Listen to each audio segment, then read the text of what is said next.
കൂടി അവർ പറയുന്ന വ്യക്തികളെ, അവരാഗ്രഹിച്ച വ്യക്തികളെ ജയിപ്പിക്കാൻ വേണ്ടി പരമാവധി ശ്രമിക്കുകയും എൻഡമോൾ ഷൈൻ എന്ന് പറയുന്ന ഒരു കമ്പനി അവരുടെ ഷോ നശിക്കരുത് എന്നുള്ള ഒരൊറ്റ കാരണം കൊണ്ട് എനിക്ക് അനുകൂലമെന്ന് പറഞ്ഞാൽ അവർ എനിക്ക് അനുകൂലമായിട്ട് നിന്നു എന്നുള്ളതല്ല, അവരുടെ താല്പര്യങ്ങൾക്ക് കൂട്ടുപിടിച്ചു കൊടുത്തില്ല. ഏഷ്യാനെറ്റിലെ ഈ തലപ്പത്തിരിക്കുന്ന ചിലരുടെ താല്പര്യങ്ങൾക്ക് കൂട്ടുപിടിച്ചു കൊടുത്തില്ല.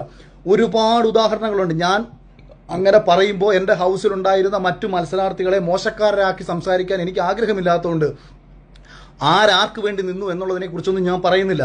പക്ഷെ ഞാനിത് പറയുമ്പോൾ ഇത് എവിടെങ്കിലും ഇരുന്ന് കേൾക്കുന്ന അവർക്ക് വളരെ കൃത്യമായിട്ടറിയാം. ഇനി കൂടുതൽ ഇവരാരെങ്കിലും എവിടെങ്കിലും ഇരുന്ന് ചൊറിഞ്ഞാൽ തെളിവ് സഹിതം ഇവരുടെയൊക്കെ മെസ്സേജുകളും ഇവരുടെയൊക്കെ റെക്കോർഡിങ്ങുകളും സഹിതം പുറത്ത് വിടാൻ വളരെ കൃത്യമായിട്ട് പറ്റും. അതുകൊണ്ട് ഇത്തവണ ഇപ്പം നിങ്ങൾക്ക് ഞാൻ വേറൊരു കാര്യം കൂടെ പറയാം.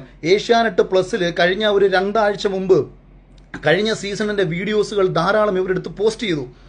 അപ്പോൾ ഞാൻ അതിനെല്ലാം നല്ല റീച്ചും ഉണ്ട്.